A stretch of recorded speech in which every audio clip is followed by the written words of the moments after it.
right? When a company is not growing, right, tendency are their share price will drop as well. So it's worth to point out that, right, when even though you get a 5% dividend yield, and if your share price tanked by 20% this year, your return is not 5%. Your return is actually minus 15%. Many times, dividend investors tend to ignore the share price performance and just focus on the dividend itself, which I think is wrong. We know that a lot of, or rather a number of value stocks actually give dividends, which sure is normal to them. But many growth stocks do not offer the same thing. They do not give dividends. So, why is that in the first place?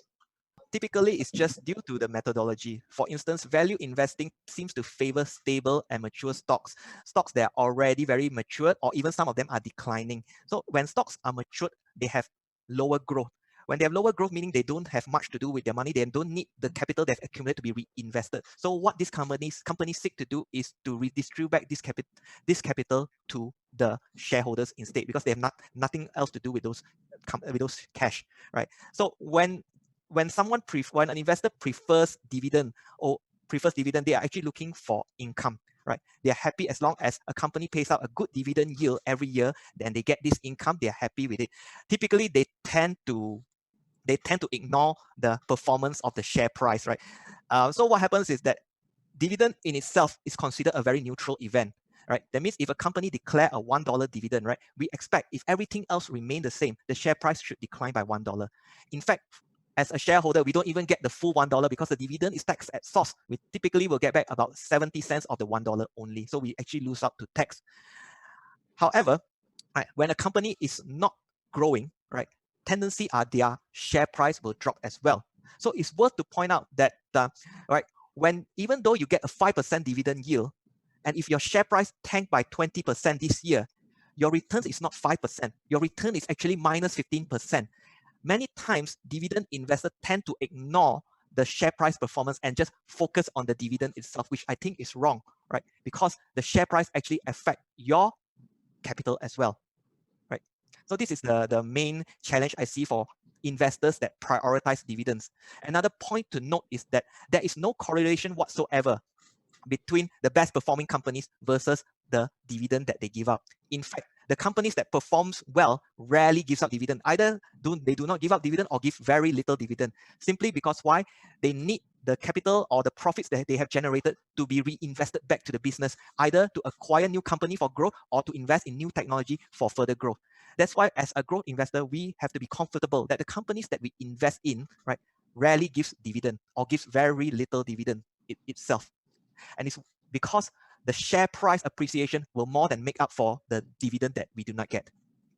It's also worth to point out that as ordinary shareholders, right, companies can withhold back dividends, right, when they are not doing well. For instance, all companies in this year, when during the COVID-19 crisis, they actually cut and slash dividend. So if you are a dividend investor hoping for constant dividend, you might have to take note that companies have the right to cut dividends, especially when they are not doing well.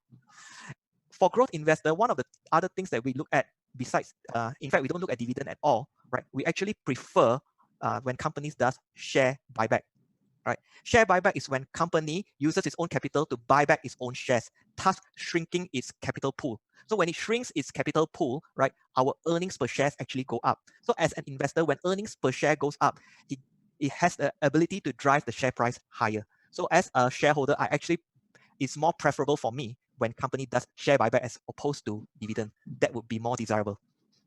You're saying that even in value investing, right, even though they own the share as well as receive dividends on a consistent basis, that will still not be able to match the earnings in the long run when you sell off a growth share. Yes, I would say if you are an investor in the share market today, right, we should be, the risk that we take to be in the share market, right, we should be looking for capital appreciation to compensate for the risk that we take.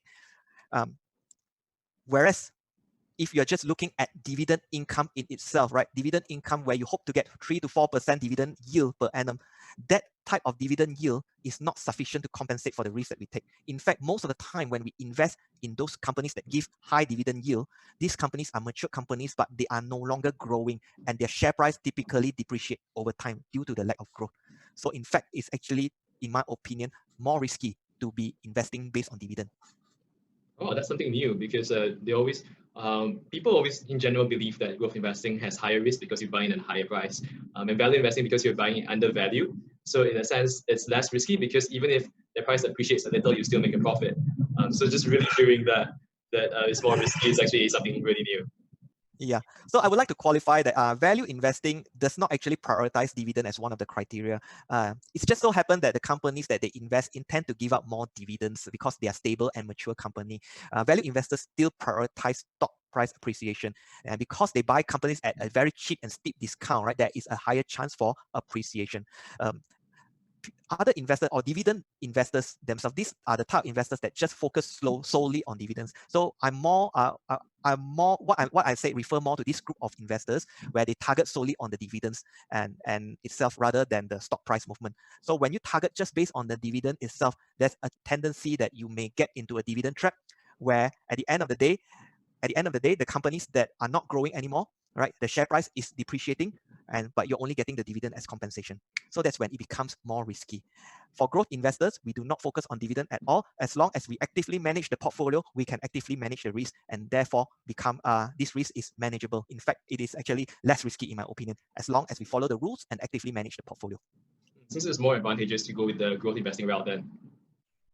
Well, for value investing, I mean, it depends on what people want, right? Like you said, it depends on also a little bit of personality as well, and the times that it's in. So for people who wants to go into growth investing, that's fine as well. If it suits their appetite and personality, and that's pretty easy, right? You just look for undervalued stocks and buy in and wait for the price to go up.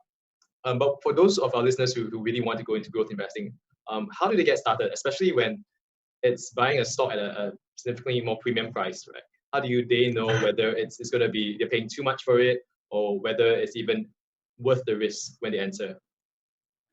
So of course, if you are keen to be an investor, right? So at this current climate where technological advancements are rife and market is filled with low interest rate environment as well, right? Filled with liquidity. So it's actually it actually gives rise to the outperformance of the growth stocks. So if this is where you want to be, right? At Beyond Insight, we actually help teach and guide the students on the best way to value these stocks and also the best way to time our entries and exits as well. So so that we can manage our risk. The most important thing is risk management. So that at the end of the day, before we even think about making money in the stock market, we must always focus on protecting our capital first and foremost. And we have devised a way where at any point in time, we do not risk more than 5% of our capital, right? At any point in time, we do not risk more than 5% of our capital, so that even if when things go wrong, the worst that can happen is 5% loss of our capital. And that is tolerable to most people, yeah? All right, cool. I'm sure we don't have enough time to cover all of that in detail. So for our listeners, if you really want to know more, we actually have a full 3-hour seminar that you can discover how exactly you can get to growth investing safely and still make a lot of returns on your capital. So you can find the link somewhere in the description above or below. Just click on it to register and you get started. But in the meantime, thank you very much, Jeffrey, for speaking to us today. We learned quite a lot from this. I'm sure we've benefited from this as well. Yeah, thank you so much, Daniel, and hope to see everyone at the Beyond Insight seminar soon. See you guys. Bye.